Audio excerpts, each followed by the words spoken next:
The crisp autumn air carried whispers through Middlemarch, a town where tradition clung to every cobblestone and gossip traveled faster than the wind. Dorothea Brooke walked these streets, her head held high, oblivious to the raised eyebrows and hushed conversations that followed in her wake. Her unconventional nature was a flame that refused to be extinguished by the suffocating norms of provincial life. While other young ladies busied themselves with needlework and social calls, Dorothea's mind raced with grand ideas. She pored over architectural sketches, dreaming of cottages for the poor that would bring dignity to their lives. Her fingers, more accustomed to the rough pages of philosophical tomes than delicate embroidery, traced imaginary blueprints in the air as she walked. On a morning when the trees wore their autumn finery, Dorothea dropped a bombshell that sent shockwaves through Middlemarch. "I have accepted Mr. Casaubon's proposal," she announced, her voice steady but her eyes alight with an almost feverish excitement. The words hung in the air like mist, slowly seeping into the stunned minds of her family. Sir James Chetham, who had been nurturing hopes of winning Dorothea's hand, felt as if he'd been struck by lightning. His face paled, and he gripped the back of a chair to steady himself. "Casaubon," he managed to choke out, the name tasting bitter on his tongue. Celia, Dorothea's sister, couldn't mask her horror. "But Dodo," she protested, using the childhood nickname that suddenly seemed more fitting than ever, "he's so old." The word old stretched between them, heavy with unspoken concerns. Mr. Brooke, their uncle and guardian, ran a hand through his thinning hair, his face a canvas of conflicting emotions. "Well, well," he muttered, "I suppose if it's what you want, my dear." His words of approval came reluctantly, like water from a rusted pump. But Dorothea was blind to their reactions, her mind already racing ahead to the life she imagined. In her mind's eye, she saw herself and Casaubon hunched over ancient texts, their heads close together as they unraveled the mysteries of the past. The prospect of intellectual partnership intoxicated her, filling her with a heady excitement that no amount of doubt could dampen. The wedding day arrived, bringing with it a palpable tension that hung in the air like fog. As Dorothea walked down the aisle, her white dress seemed to glow with an almost unearthly light. Casaubon waited at the altar, his scholarly demeanor a stark contrast to the vibrant youth of his bride. The exchange of vows echoed through the church, each word laden with the weight of unspoken doubts and fervent hopes. Rome, with its timeless beauty and ancient mysteries, should have been the perfect backdrop for their honeymoon. Instead, it became the stage for Dorothea's painful awakening.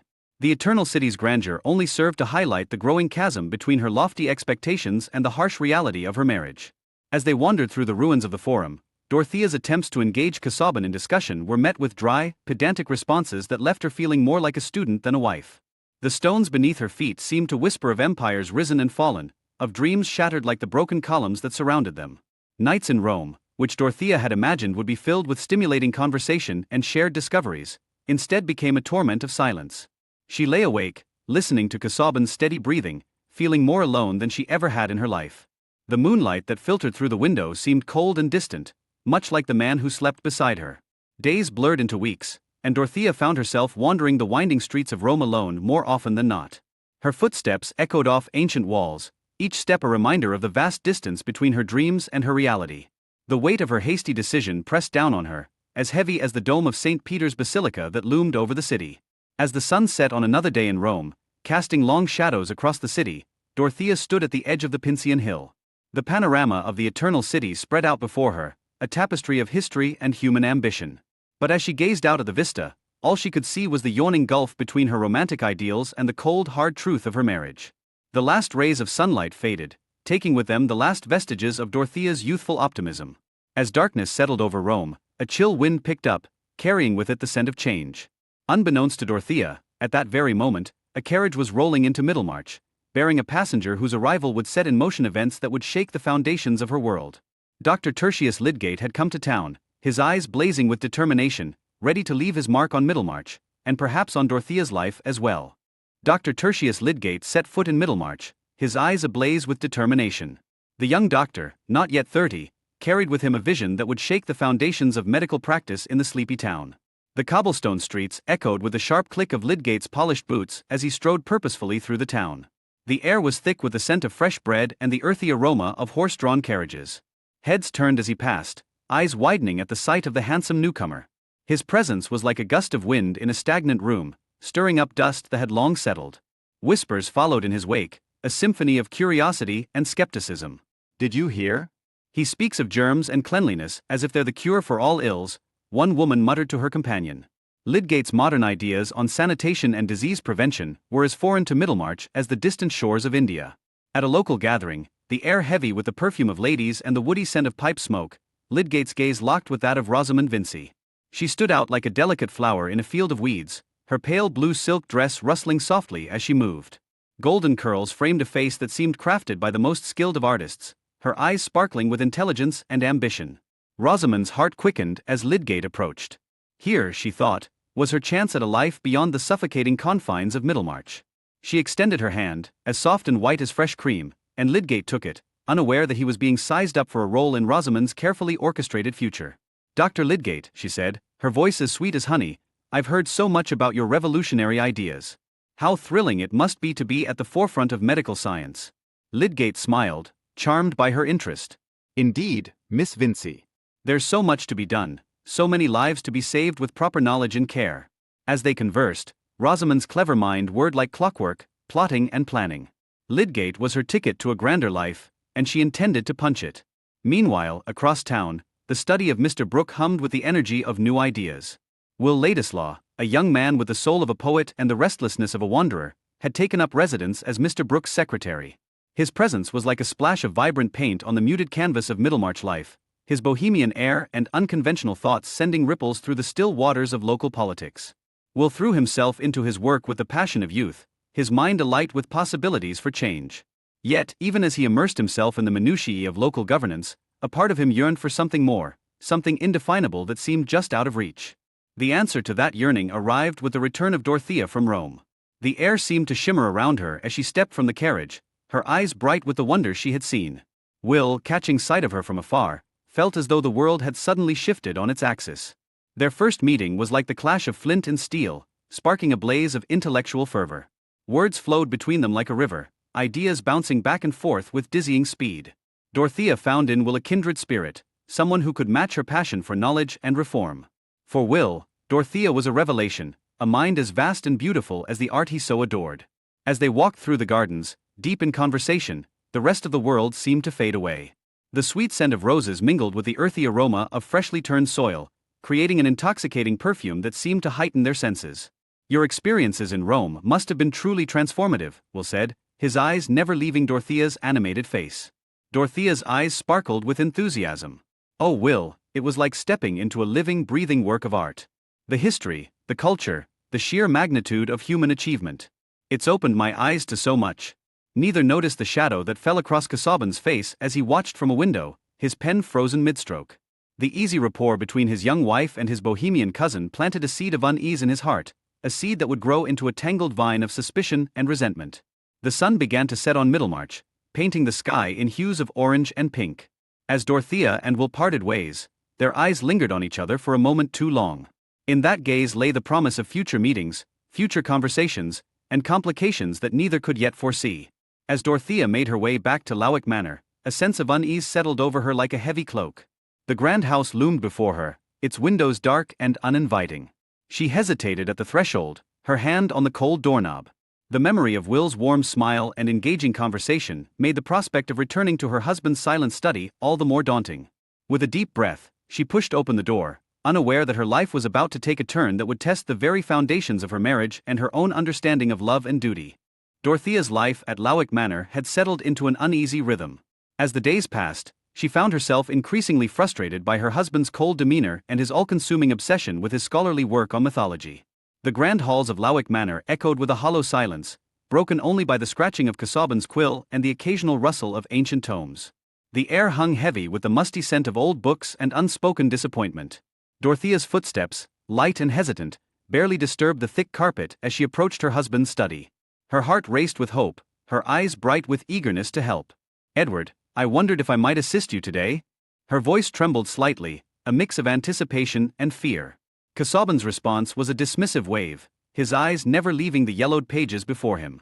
"Not now, my dear. I'm at a critical juncture." Dorothea's shoulders slumped, her offer of help disappearing like pebbles thrown into a deep well, no ripple, no acknowledgement. She retreated, the weight of rejection pressing down on her chest. Outside, autumn painted the grounds in a riot of gold and crimson. The crisp air carried the scent of fallen leaves and distant wood smoke. It was in this vibrant setting that Dorothea found solace in the company of Will Ladislaw. His presence was like a sudden gust of wind, scattering the stagnant air of her married life. Dorothea. Will called, his face lighting up as he saw her. I've just read the most fascinating book on Italian art. I thought of you immediately. Their conversations sparkled with intellectual energy and laughter. Will's quick wit and passionate opinions were a stark contrast to Casaubon's dry, academic demeanor. In these moments, Dorothea felt truly alive, her mind expanding beyond the confines of Lawick Manor. But the joy was short-lived. Casaubon's eyes, usually fixed on dusty manuscripts, began to narrow with suspicion. The seed of jealousy took root in his heart, its thorny vines choking any remnants of warmth towards his young wife. One crisp morning, as Dorothea sat in the garden, lost in thought, Casaubon approached. His face was like thunder, his voice as brittle as dried leaves. My dear, I must insist that you limit your interactions with Mr. Ladislaw.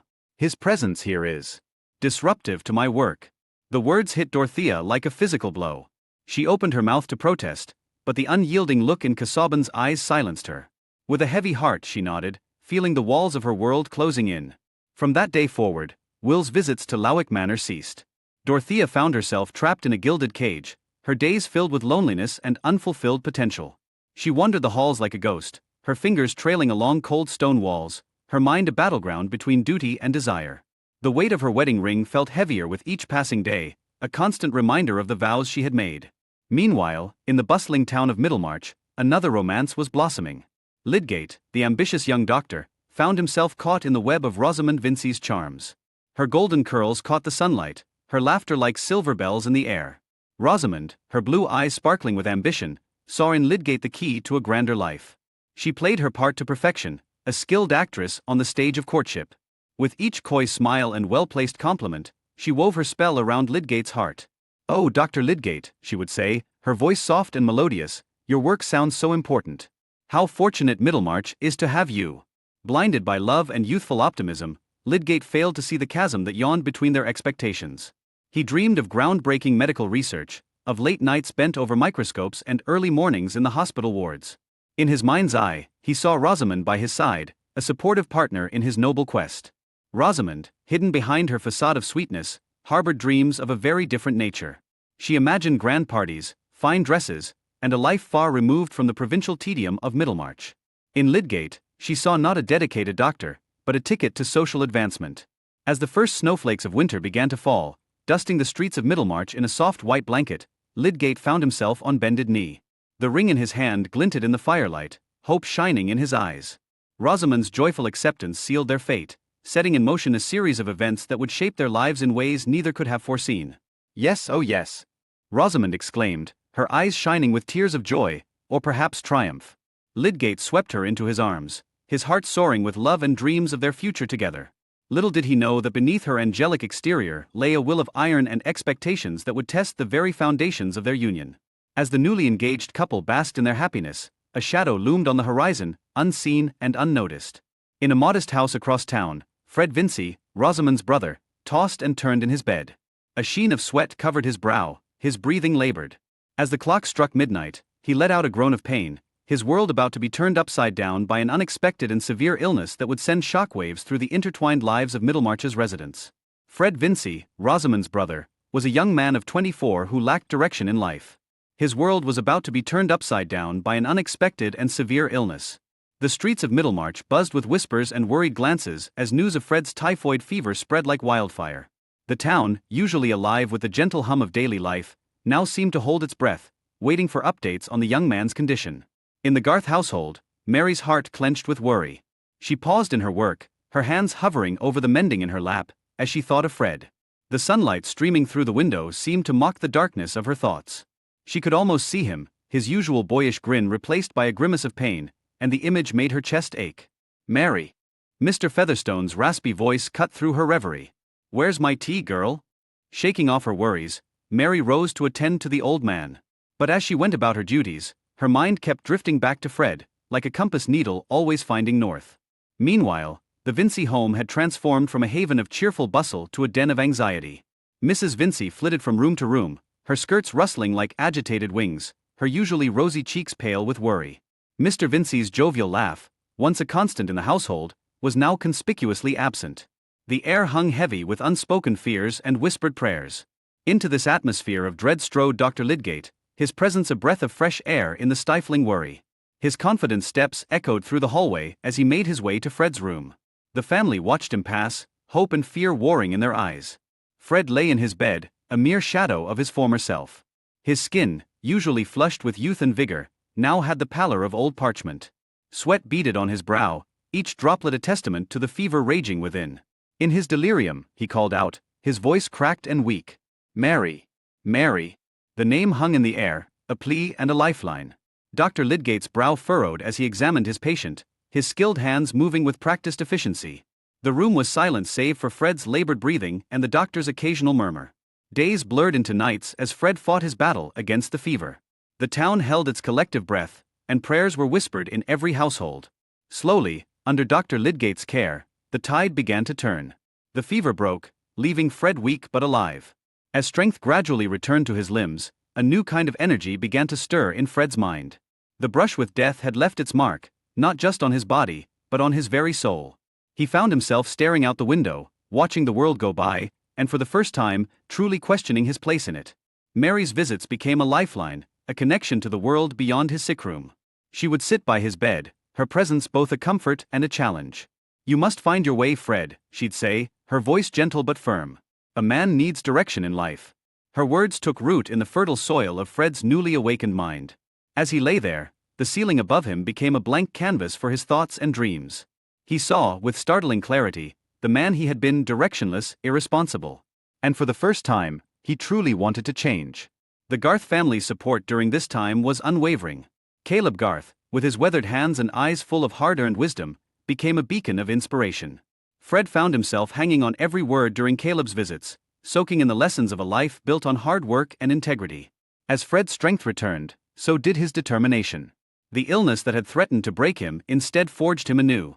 He began to contemplate his future with a seriousness that surprised even himself. The path ahead was not clear, but for the first time, Fred felt ready to face it head-on. In the quiet moments of his recovery, when the house was still and the world seemed far away, Fred made a silent vow. He would become a man of substance, a man worthy of Mary's love and respect.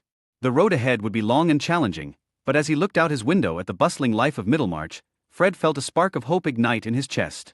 As Fred took his first tentative steps outside, relishing the feel of the sun on his face and the breeze in his hair, a commotion down the street caught his attention. A crowd was gathering, their faces etched with concern. In the center of it all, he could make out the figure of Edward Casaubon, clutching his chest and gasping for air. Fred's newfound lease on life suddenly felt fragile in the face of this stark reminder of mortality. The wedding of Tertius Lydgate and Rosamond Vincy was a spectacle that set Middlemarch abuzz. Their lavish ceremony became the talk of the town, a subject of endless gossip and speculation. The church bells rang out, their joyous peals echoing through the cobblestone streets. Sunlight streamed through stained glass windows, casting a kaleidoscope of colors over the assembled guests. As the newlyweds stepped out of the church, a shower of confetti rained down, clinging to Rosamond's pristine white gown and Lydgate's smart black suit. The air was thick with the scent of roses and the excited chatter of well-wishers. Rosamond's face glowed with triumph, her blue eyes sparkling as she basked in the admiration of the crowd. Lydgate, by contrast, wore a more subdued expression, his smile tinged with a hint of uncertainty. Their new life together started with all the promise of a fairy tale. The couple moved into a house that seemed to stretch beyond the horizon of their means, its rooms echoing with the hollow sound of their footsteps. Rosamond flitted from room to room, her delicate hands caressing expensive furnishings and intricate decorations. "We must have this, Tertius," she would say, her voice as sweet as honey but laced with an underlying steel. "It's essential for our position in society." Lydgate, torn between his love for his wife and the growing knot of anxiety in his stomach, found himself nodding more often than not. Each nod felt like another nail in the coffin of his financial stability. As days turned into weeks, the strain began to show. Lydgate's attempts to implement new medical practices were met with raised eyebrows and thinly veiled skepticism from his colleagues. The conservative medical establishment of Middlemarch closed ranks against him like a fortress wall, unyielding and impenetrable. At home, the atmosphere grew as tense as a tightly wound spring. Rosamond's expensive tastes clashed violently with Lydgate's dwindling income. Their arguments echoed through the two large rooms of their house like thunder, each word a lightning bolt striking at the heart of their marriage. "We must economize, Rosamond," Lydgate would plead, his voice hoarse with frustration. "We cannot continue like this." But Rosamond would turn away, her chin lifted in defiance. "I will not live like a pauper, Tertius. I am a Vinci, and I have certain standards to maintain. As their debts mounted like a looming tidal wave, Lydgate found himself drowning in a sea of financial worry. His pride, once as sturdy as an oak, now bent like a reed in the wind as he was forced to seek financial assistance. In a moment of desperation, he turned to Mr. Bulstrode, a decision that hung over him like a dark cloud, promising storms to come. The weight of the borrowed money seemed to press down on Lydgate's shoulders, bowing him under its invisible burden. Meanwhile, Rosamond's resentment grew like a thorny vine, choking the love that had once blossomed between them. In secret, she penned letters to her family, her elegant handwriting belying the desperation of her pleas for help. Each letter was a betrayal, a knife in the back of Lydgate's authority as a husband. Their arguments, once rare, now became as regular as the ticking of a clock. Words flew between them like arrows, each finding its mark with unerring accuracy. "You promised me a life of comfort and respect," Rosamond would cry, her blue eyes swimming with tears. "Instead, I find myself married to a man who cannot even provide the basics of a decent life." Lydgate, his face etched with lines of worry and frustration, would retort, "And you promised to stand by me, for better or worse. Where is that support now, when I need it most?" As their marital discord grew, so did the whispers in Middlemarch. Gossip spread through the town like wildfire, each retelling adding fuel to the flames. Lydgate found himself caught in a maelstrom of personal and professional turmoil, his reputation tarnished by the very marriage he had once believed would bring him happiness. The once promising doctor now walked the streets of Middlemarch with his head bowed, the weight of his troubles visible in every step. His dreams of medical reform seemed to recede like the tide, leaving behind only the bitter taste of disappointment and the harsh reality of a marriage crumbling under the weight of unfulfilled expectations. As Lydgate sat in his study one evening, his head in his hands, a messenger arrived with an urgent note. The contents made his blood run cold. Edward Casaubon had died suddenly, and rumors of a strange condition in his will were already circulating. Lydgate felt a chill run down his spine, sensing that this unexpected turn of events would have far-reaching consequences for all of Middlemarch, including himself and Rosamond. Edward Casaubon's life came to an abrupt end. His will, containing a cruel condition, would change everything. The news of Casaubon's death spread through Middlemarch like wildfire, carried on whispers and concerned glances. But it was the contents of his will that truly set tongues wagging, a scandalous tidbit too juicy to keep quiet. Dorothea, barely 21 and already a widow, found herself at the center of a storm of gossip and speculation. The grand house she now owned loomed over her, its shadows holding secrets and whispers of a life unlived. As Dorothea stood by the window of her late husband's study, her fingers traced the cool glass. The world outside was bathed in the soft light of early spring, a stark contrast to the turmoil within her heart. The breeze carried the scent of blooming flowers, a cruel reminder of new beginnings she couldn't fully embrace. She was free, yet somehow more trapped than ever before. The substantial fortune she had inherited felt like a gilded cage, the restrictive clause in the will a lock she couldn't pick. If she ever married Will Ladislaw, she would lose everything. "What am I to do?" she whispered to the empty room, her voice barely audible above the ticking of the grandfather clock in the corner. The sound seemed to mock her, counting down the moments of her newfound imprisonment. Sir James Chetham and Celia, Dorothea's sister, arrived later that day, their faces etched with concern. The drawing room, once a place of quiet scholarly pursuits, now felt like a courtroom where Dorothea stood accused of crimes she had yet to commit. The air was thick with unspoken judgments and barely concealed worry. "My dear," Sir James began, his voice gentle but firm, "you must consider your position carefully. The town is already talking." His words hung in the air, heavy with implication. Celia, her blue eyes wide with worry, reached for her sister's hand. The touch was meant to be comforting, but to Dorothea, it felt like another chain. "Dorothea, please. Think of your reputation. Will Ladislaw. Well, you know how people view him." Dorothea felt a flicker of defiance ignite within her, a small flame fighting against the suffocating expectations closing in around her. "And what of my happiness?" she asked, her voice stronger than she expected. "Am I to be forever bound by the jealousy of a man who is no longer here?" The silence that followed was deafening, like a thick blanket smothering any hope of understanding. Dorothea turned away, her eyes falling on a portrait of Casaubon. Even in death, his gaze seemed to follow her, a constant reminder of the choices that lay before her. The painted eyes held no warmth, no love, only the cold calculation of a man determined to control her fate from beyond the grave. Meanwhile, across town, Will Ladislaw paced his modest lodgings like a caged animal. The news of the will had reached him, and with it came a tidal wave of emotions he struggled to contain. His feelings for Dorothea, once a quiet ember, now threatened to burst into an all-consuming flame. But honor, that double-edged sword, compelled him to act against his heart's desires. With a heavy sigh, Will began to pack his meager belongings. Each item he placed in his bag felt like a piece of his heart being torn away. He would leave Middlemarch, pursue his own path, and in doing so, free Dorothea from the burden of his presence. As he folded a well-worn shirt, he allowed himself one moment of weakness, imagining a life where circumstances were different, where love could flourish without the thorny tendrils of societal expectations. Back at the Casaubon estate, Dorothea found herself in the garden, seeking solace among the blooming flowers. The sweet scent of roses mingled with the earthy aroma of freshly turned soil, a reminder of life's constant renewal. She plucked a petal from a nearby bush, its velvety texture a stark contrast to the rough edges of her new reality. "Is this to be my life?" she mused aloud, her words carried away by a gentle breeze. "Wealth and status at the cost of my own desires?" The garden, once a place of peace, now felt like another beautifully adorned prison. The restrictive will loomed in her mind like a dark cloud, casting a shadow over every thought of the future. It was more than just a legal document, it was a symbol of the invisible chains that bound women in their society, a stark reminder of how wealth and power could reach beyond the grave to control the living.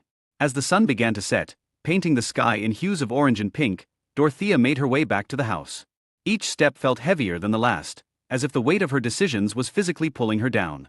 The grand facade of the estate, once a source of pride, now seemed to mock her with its opulence.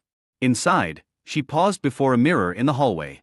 The young woman who stared back at her seemed both familiar and strange. A widow at 21, heir to a fortune, and yet somehow poorer than she had ever been.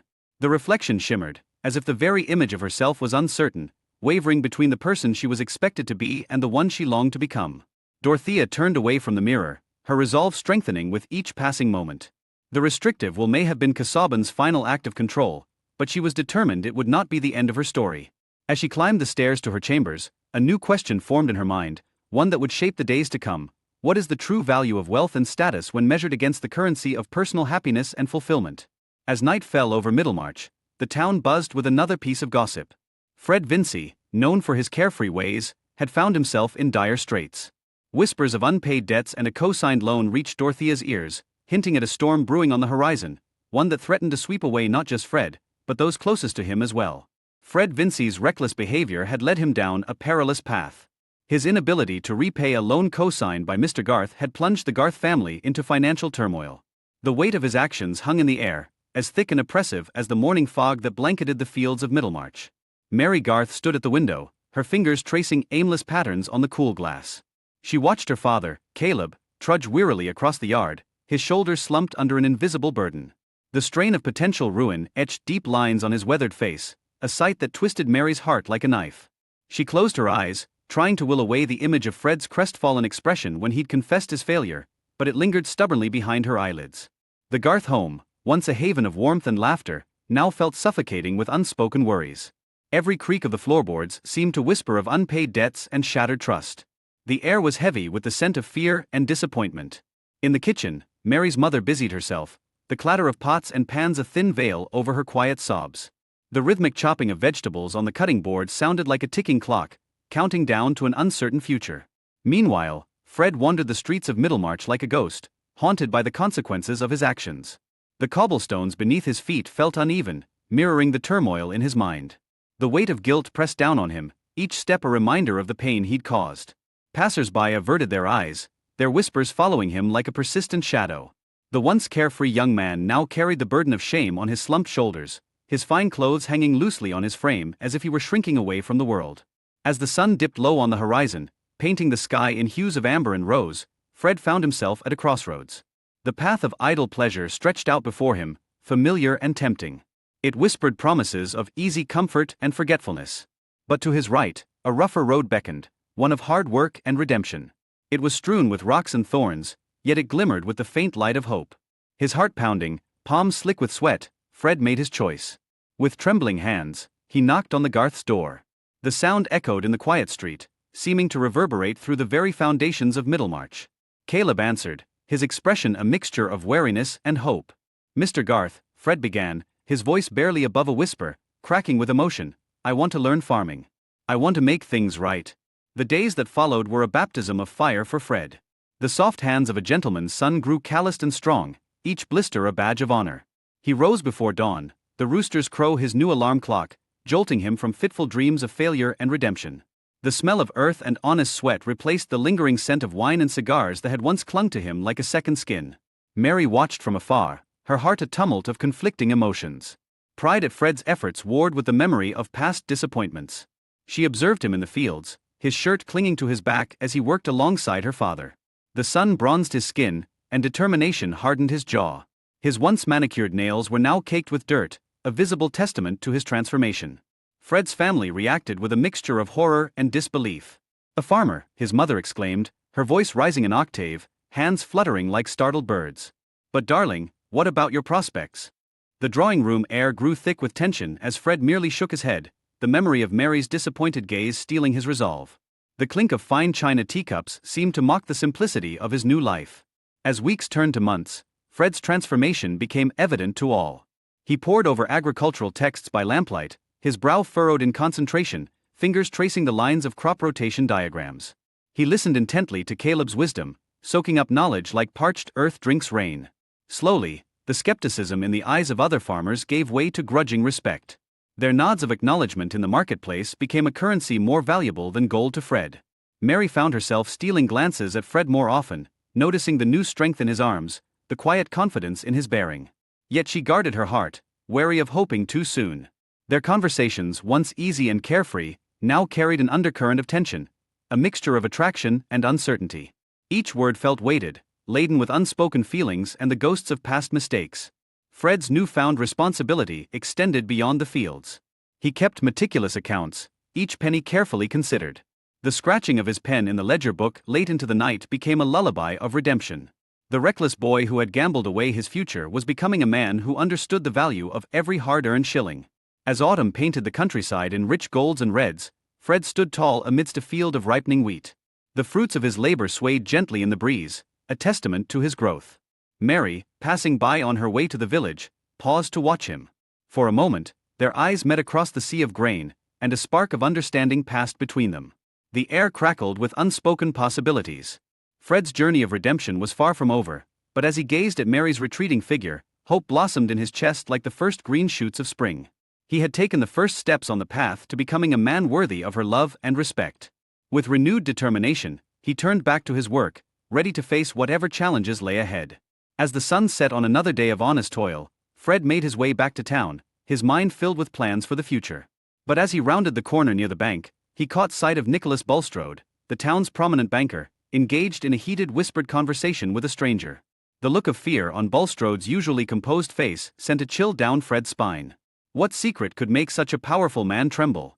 And how might it affect the delicate balance of Middlemarch society that Fred was only just beginning to understand? Nicholas Bulstrode, a prominent banker in Middlemarch, had long hidden a dark secret beneath his pious exterior. Now, as his past misdeeds threatened to surface, he found himself teetering on the edge of a precipice that could destroy everything he had built. The air in Middlemarch grew thick with tension, mirroring the storm brewing in Bulstrode's heart. Each step he took on the cobblestone streets felt like walking on eggshells, the weight of his secrets threatening to crack the very ground beneath his feet. Then came John Raffles, materializing like a specter from the shadows of Bulstrode's past. His knowing smirk and eyes glinting with malice sent chills down Bulstrode's spine. Raffles carried with him the stench of cheap liquor and the weight of Bulstrode's sins, a scandalous inheritance and a connection to a murdered man. As Raffles began to unravel the threads of Bulstrode's carefully woven facade, the banker's world began to crumble. The truth was as ugly as it was damning. Bulstrode's hands trembled as he recalled marrying his first wife, knowing full well she was the heiress to a fortune built on the backs of the desperate, a pawnbroking business he deemed morally repugnant. Yet, like a snake shedding its skin, he had used that very money to transform himself into the respectable banker the town now knew. Desperation clawed at Bulstrode's chest, his breath coming in short, sharp gasps as Raffles' threats hung in the air like a storm about to break. He tried to buy silence with fistfuls of money and honeyed promises, but Raffles was a bottomless pit of greed and spite. Each day, the situation spiraled further out of control, bringing Bulstrode closer to the edge of ruin. Fate, it seemed, had one last cruel trick up its sleeve. Raffles, his face gaunt and ravaged by years of hard drinking, fell ill and was brought to Bulstrode's doorstep. As Bulstrode looked down at his tormentor, a terrible opportunity presented itself. The room seemed to darken, the air growing thick and oppressive as a plan formed in Bulstrode's mind. With a few carefully chosen words to the unsuspecting Dr. Lydgate, Bulstrode saw a chance to silence Raffles forever. The weight of his decision hung heavy in the air, each tick of the clock echoing like a death knell. Lydgate, oblivious to the machinations at play, followed Bulstrode's instructions. That night, Raffles slipped away in the darkness, taking Bulstrode's secrets with him to the grave. But secrets have a way of clawing their way to the surface, like corpses rising from shallow graves. Soon, the truth burst forth like a dam breaking, flooding Middlemarch with its putrid waters. The town reeled from the revelation, the shock rippling through the community like a stone thrown into a still pond. Bulstrode's fellow churchgoers and business associates turned their backs on him, their faces masks of disgust and betrayal. The banker's fall from grace was as swift as it was merciless. He was forced to resign from his positions of authority, each resignation another nail in the coffin of his reputation. The scandal sent shockwaves through the community, forcing people to question everything they thought they knew about morality and respectability. Neighbors whispered behind closed doors, friends became strangers, and the very foundations of Middlemarch society seemed to tremble. Yet, in the midst of this storm, a single beacon of loyalty shone through. Harriet Bulstrode, her face etched with pain but her resolve unshaken, stood by her disgraced husband. Her Christian forgiveness was a stark contrast to the judgment that rained down upon them from all sides, a lighthouse in the tempest of public opinion. As the dust began to settle, Nicholas and Harriet Bulstrode packed their belongings, preparing to leave the town that had been their home. The rustle of fabric and the thud of packed trunks filled their once grand house, now as hollow as Bulstrode's former reputation. They left Middlemarch under the cover of darkness, like thieves in the night, retreating to a life of isolation and repentance. As their carriage rolled away, the wheels crunching on the gravel, Bulstrode cast one last glance at the town he had once ruled. The weight of his sins pressed down on him, heavier than any trunk or suitcase. But even as the Bulstrodes faded into the night, the ripples of their scandal continued to spread. In the shadows of Middlemarch, another man's world was about to come crashing down. Dr. Tertius Lydgate, unaware of the storm heading his way, slept fitfully, his dreams haunted by the ghost of John Raffles and the specter of his own unwitting complicity. Tertius Lydgate's world shattered like fragile glass. His association with Bulstrode's scandal had come to light, casting a long shadow over his once promising future. The waiting room of Lydgate's practice, once a bustling hub of activity, now stood as silent as a tomb. The air hung heavy with the weight of unspoken accusations, the empty chairs a stark reminder of how quickly fortunes could change in Middlemarch. As Lydgate walked through the streets, he felt the eyes of the townsfolk boring into his back like hot pokers. Whispers followed him like a persistent shadow, each hushed conversation feeling like another nail in the coffin of his reputation. "Did you hear?" The words seemed to echo from every corner of the town, carried on a breeze of malice. Lydgate took a bribe from Bulstrode to let poor Raffles die. The accusation clung to him like a foul odor, impossible to wash away no matter how he tried to explain himself. In the hospital, the halls that once felt like a second home now seemed to stretch endlessly before him, cold and unwelcoming. Colleagues who had once greeted him with warm smiles now averted their eyes, their silence more deafening than any shouted insult. The weight of their judgment pressed down on Lydgate's shoulders, making each step feel like wading through thick mud. With trembling hands, he penned his resignation letter. The scratch of pen on paper sounded like the final nail being driven into the coffin of his dreams. Each word felt like a betrayal of the ideals that had once burned so brightly within him. Home offered no sanctuary from the storm of public opinion. Rosamond, his wife, had become a constant reminder of his failures. Her eyes, once filled with admiration, now held only disappointment and fear. The air between them crackled with tension, their conversations reduced to bitter accusations and tearful recriminations. "How could you do this to us?" Rosamond's voice quavered, a mix of anger and despair. "We're ruined, Tertius. Ruined." Her words cut deeper than any scalpel, leaving wounds that Lydgate feared would never heal. As days blurred into weeks, the siren call of London grew stronger. The bustling city promised anonymity, a chance to start anew. But the thought of leaving Middlemarch, of admitting defeat, filled Lydgate with a despair as vast and deep as the night sky. His grand ideals of medical reform now seemed like distant stars, cold and unreachable. The harsh realities of small-town politics and the fickle nature of public opinion had extinguished that once bright flame, leaving only smoldering embers of what might have been. Lydgate stood at the precipice of a life-altering decision, the weight of it pressing down on him like a physical force. Stay and fight against the relentless tide of gossip and suspicion, or flee to the anonymity of the big city. His shoulders sagged under the burden of choice, his brow furrowed with lines of worry that seemed to deepen with each passing hour. From his study window, Lydgate gazed out at the town he had once hoped to improve. The familiar streets and buildings now seemed alien and hostile, a constant reminder of his fall from grace. The fragility of social standing, the destructive power of rumors, the challenges faced by those who dare to bring change, all these harsh truths swirled around him like a tempest, threatening to sweep away the last remnants of his resolve. Surrounded by medical texts that now seemed to mock his ambitions, Lydgate faced a crisis of both personal and professional identity. The man who had entered Middlemarch full of hope and grand ideas now stood on the brink of leaving it, disillusioned and defeated. As the sun began to set, casting long shadows across his study, Lydgate heard a soft knock at the front door. His heart raced, wondering who would dare to call on him in these dark times. Through the window, he caught a glimpse of a familiar figure, Dorothea Casaubon, her skirts rustling softly as she waited on the doorstep. What could she want? And would her presence bring salvation or further condemnation? Dorothea's skirts rustled softly as she made her way to Rosamond's home. Her mind was a whirlwind of thoughts and emotions, swirling like autumn leaves in a gust of wind.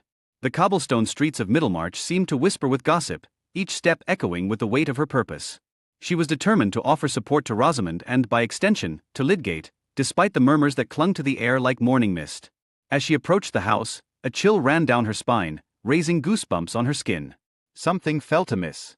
The curtains were drawn tight, blocking out the warm afternoon sun, and an eerie silence hung in the air, broken only by the distant caw of a crow. Dorothea hesitated for a moment, her heart pounding in her chest. She raised her hand to knock, her knuckles barely grazing the wood when the door swung open with a creak that seemed to echo through her very bones. In that fleeting moment, time stood still. There, in the dim light of the parlor, stood Rosamond and Will Ladislaw, locked in an embrace that spoke volumes. The shock hit Dorothea like a physical blow, knocking the breath from her lungs. She stumbled backward, her vision blurring as her world tilted on its axis. The ground beneath her feet seemed to shift, and she grasped at the doorframe to steady herself. The journey back to Lawick was a blur of green fields and golden sunlight that seemed to mock her pain. Dorothea's heart, once so full of purpose, now felt as though it had been shattered into 1,000 glittering pieces. She retreated to her chambers, seeking solace in the familiar surroundings. The soft tick of the clock on the mantel marked the passing of hours as she sat, motionless, staring out the window at the sprawling estate. Days passed in a haze of conflicting emotions. Dorothea paced the halls of Lawick, her footsteps echoing in the empty rooms like a physical manifestation of the turmoil within her soul. The pain of betrayal warred with her innate desire to see the best in others. She found herself standing before the portrait of her late husband, searching his stern features for answers that would not come. Yet, even in her darkest moments, Dorothea's generous spirit could not be extinguished. Like a phoenix rising from the ashes, her compassion for Lydgate's plight emerged stronger than ever. The decision came to her in the quiet hours of the night, a spark of purpose in the darkness of her despair. She would offer Lydgate financial assistance, a lifeline in his time of need. With trembling hands, Dorothea penned a letter, the scratch of quill on paper a soothing rhythm in the stillness of her study. She offered a sum of £1,000 to the struggling doctor, each word carefully chosen. As she sealed the envelope with a drop of crimson wax, she felt a weight lift from her shoulders. This act of kindness, born from her own pain, was a testament to her moral courage and her willingness to defy societal expectations. The response to her offer was swift and unexpected. Will Ladislaw appeared at Lawick, his arrival announced by the clatter of hooves on the gravel drive. Dorothea's heart leapt into her throat at the sight of him, his eyes blazing with an intensity that both thrilled and terrified her. Their conversation, long overdue, unfolded like a tempest in the drawing room. Words tumbled out, explanations were given, and misunderstandings were cleared away like cobwebs in a spring cleaning. As Will spoke, his voice low and urgent, Dorothea felt the walls she had built around her heart begin to crumble. The truth of what she had witnessed that fateful day emerged, a misunderstanding born of circumstance and timing. With each word, a flood of emotions she had long suppressed surged through her veins like a river breaking through a dam. Love, pure and undeniable, coursed through her, leaving her breathless and dizzy with its intensity. In that moment, Dorothea saw her life stretched out before her like two paths diverging in a wood. One led to security, wealth, and societal approval, a life of quiet comfort and respectability. The other, wilder and less traveled, promised love, passion, and the fulfillment of her deepest desires. It was a path fraught with uncertainty, but one that called to her very soul. With a clarity that surprised even herself, Dorothea made her choice. The words fell from her lips like a declaration of independence, each syllable a step towards a future of her own making. She would renounce her inheritance from Casaubon, forsaking wealth and status for the chance at true happiness with Will. The enormity of her decision hung in the air between them, a tangible thing that seemed to vibrate with possibility. The news of Dorothea's decision spread through Middlemarch like wildfire, carried on the wind and whispered over tea tables. Whispers turned to exclamations of shock and disapproval. Her family and friends, who had harbored hopes of a more conventional match, were left reeling. The very foundations of their society seemed to tremble at the audacity of her choice. But Dorothea stood firm, her resolve as unshakable as the ancient stones of Laowick itself. In choosing love over material wealth, she had rejected the very principles upon which Middlemarch society was built. Her sacrifice was not just of fortune and position, but a bold statement against the materialistic values that had long governed her world. As the sun set on this tumultuous day, painting the sky in hues of pink and gold, Dorothea stood at the window of her bedroom. She gazed out at the sprawling estate that would soon no longer be hers, the familiar landscape now imbued with a bittersweet beauty. A smile played on her lips, for she knew that in losing everything, she had gained something far more precious. The path ahead was uncertain, but for the first time in her life, Dorothea felt truly free. As night fell and the stars began to twinkle in the velvet sky, a commotion in the courtyard below caught Dorothea's attention. Peering out, she saw a carriage arrive in a flurry of activity. Her heart skipped a beat as she recognized the figure alighting from it, Fred Vincy, looking flushed and excited. What news could he be bringing at this late hour, and how would it affect the delicate balance of her newfound happiness? Fred Vincy and Mary Garth's love story reached its joyful conclusion with the ringing of wedding bells. Their relationship had blossomed over time, nurtured by Fred's personal growth and his newfound dedication to a career in farming. The crisp autumn air carried the scent of freshly turned earth and apple blossoms as the newlyweds settled into their cozy cottage on the outskirts of Middlemarch. Whitewashed walls gleamed in the soft sunlight, and the thatched roof rustled gently in the breeze, a humble yet content symbol of their new life together.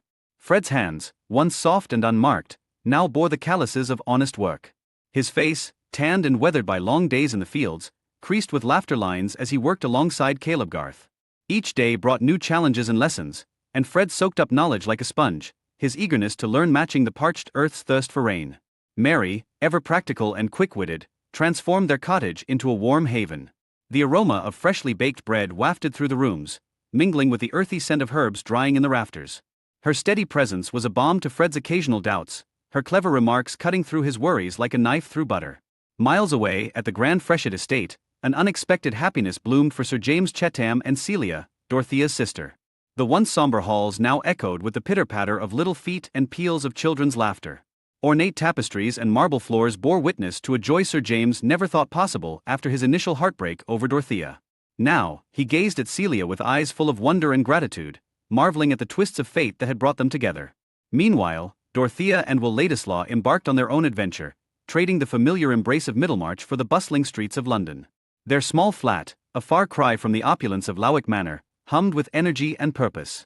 The air was thick with the scent of ink and paper as Will threw himself into progressive journalism, his pen a sword fighting for social justice. Dorothea's eyes sparkled with passion as she continued her philanthropic work, weaving a tapestry of hope for those less fortunate. The couple's financial constraints were like a tightrope they walked together, each step careful but exhilarating. Their shared ideals and deep love for one another acted as a safety net, catching them whenever they stumbled. The clatter of coins in their modest purse was a constant reminder of their chosen path, but the richness of their shared purpose far outweighed any material lack. Back in Middlemarch, a chill wind of change swept through the town as Tertius Lydgate and Rosamond packed their belongings. Their marriage, once full of promise, now resembled a delicate vase constantly on the verge of shattering. The air in their home was heavy with unspoken words and stifled dreams as they sought a fresh start in a larger city. In their new surroundings, Lydgate found moderate success as a doctor, his skilled hands bringing healing to many. Yet, in the quiet moments between patients, the ghost of his abandoned research dreams haunted him, a constant whisper of what if that echoed in his mind. Rosamond, beautiful as ever, remained a butterfly trapped in a jar, her wings beating against the glass of her circumstances. The city's glittering facades only served to highlight the tarnish on their once bright hopes. Nicholas Bulstrode and Harriet retreated from the judgmental eyes of Middlemarch society, seeking solace in a quiet life away from prying eyes. The weight of past actions hung heavy on their shoulders as they filled their days with prayer and reflection. The rustle of Bible pages and the soft murmur of repentant prayers became the soundtrack of their existence, each seeking a peace that seemed just out of reach. The Garth family continued to be the steady heartbeat of Middlemarch. Caleb's honest work ethic and Mary's level-headedness acted like a compass, guiding the community through times of change and uncertainty. Their home was a beacon of warmth and wisdom, where the aroma of hearty stews and freshly baked pies drew neighbors seeking advice or simply basking in the glow of genuine kindness. Mr. Brooke, once as flighty as a leaf in the wind, found himself transformed by the currents of change sweeping through his family and community. He took up the reins of his estate with newfound determination, his involvement in local politics no longer a whim but a serious endeavor. The old dog, it seemed, had learned new tricks, his voice now carrying weight in town meetings and his decisions shaped by careful consideration rather than fleeting fancies. As the years passed, the lives of these Middlemarch residents continued to intertwine, their choices rippling out like stones thrown into a pond. Each decision, each triumph, and each setback wove into the fabric of their community, creating a tapestry rich with the hues of human experience. The story of Middlemarch, like life itself, was one of constant change, personal growth, and the profound impact that even the smallest actions can have on the world around us. In the end, as the sun set on another day in Middlemarch, casting long shadows across the fields Fred had tended and the streets Dorothea once walked, the town stood as a testament to the power of human connection and the enduring strength of the human spirit. The whispers of their stories lingered in the air, a reminder that every life, no matter how ordinary it may seem, has the power to shape the world in ways both seen and unseen.